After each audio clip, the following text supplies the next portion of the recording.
Chapter 7 is titled Rotational Motion in the Law of Gravity. It starts off with angular speed and angular acceleration, then it is rotational motion under constant angular acceleration, relations between angular and linear quantities, centripetal acceleration, Newtonian gravitation, and finally, Kepler's laws. Chapter 7 starts with angular speed and angular acceleration, and there are a few equations that you must know.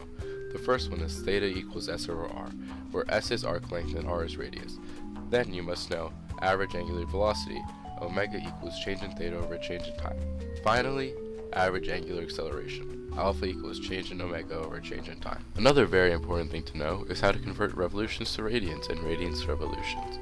To convert radians to revolutions, divide by 2 pi, and to convert revolutions to radians, multiply by 2 pi. These equations would be useful if you want to find something like the angular displacement of a helicopter's rotor blades, or even the angular speed of a bike as you pedal.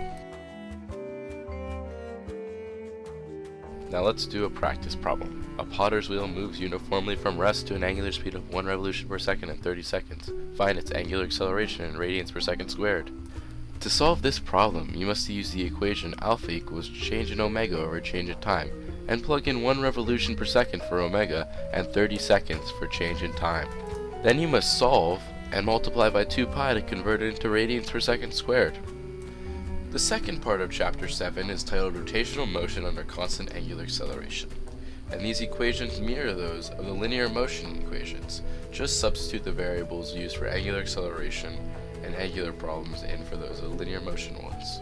These equations can be quite useful if you want to find something like the angular displacement of a windmill as it is hit by a gust of wind. A problem in this section would most likely be like this. A centrifuge in a medical laboratory rotates at an angular speed of 3,600 revolutions per minute. When switched off, it rotates through 50 revolutions before coming to a rest. Find the constant angular acceleration of the centrifuge.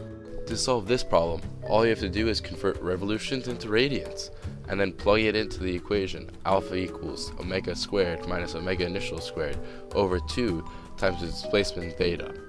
The third section in Chapter 7 is titled Relations between Angular and Linear Quantities, and the only equations you must know are tangential speed, vt equals r times omega, and tangential acceleration, at equals r times alpha. The fourth part of Chapter 7 is titled Centripetal Acceleration, and the only equation you need to know is v squared divided by r. There are various other versions of this equation. I put them below. Centripetal acceleration plays a major role in daily life, especially when you're on a Ferris wheel or driving your car and you need to turn. Let's do a practice problem. An air puck of mass 0.25 kilograms is attached to a table using a string and allowed to rotate in a circle with the radius of 1 meter. The other half of the string goes through a hole in the middle of the table and is attached to a mass of 1 kilogram. Can you find the tension of the string and the speed of the puck? To solve this problem, you set the forces of y equal to the acceleration in y, except there is no acceleration in y. So you end with t minus mg equals 0. Then you just plug and solve. You'll end up with 9.8. To solve for the second part of this problem, you need to set the tension equal to the centripetal force because everything is in equilibrium. Then you plug everything you know in and solve.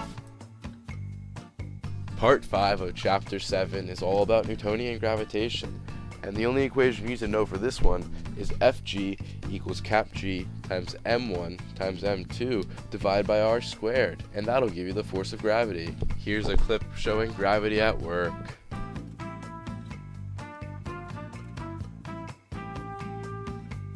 Here's another practice problem. The average distance separating the Earth and the Moon is 384,000 kilometers.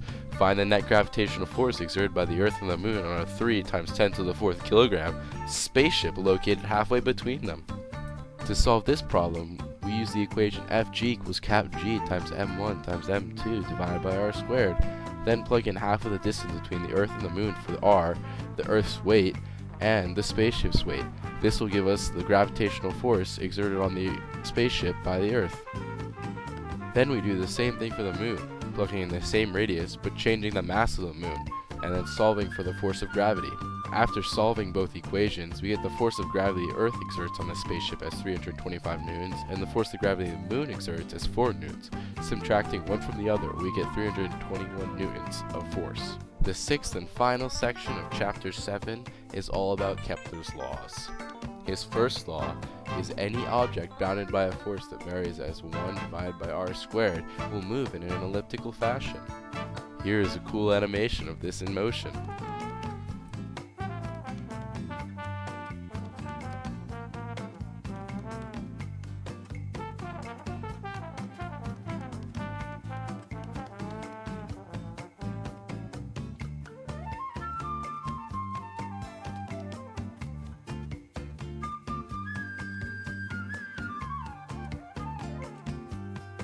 Kepler's second law is that two areas swept out along the path a planet takes while it goes around the sun are equal if they are of equal time intervals.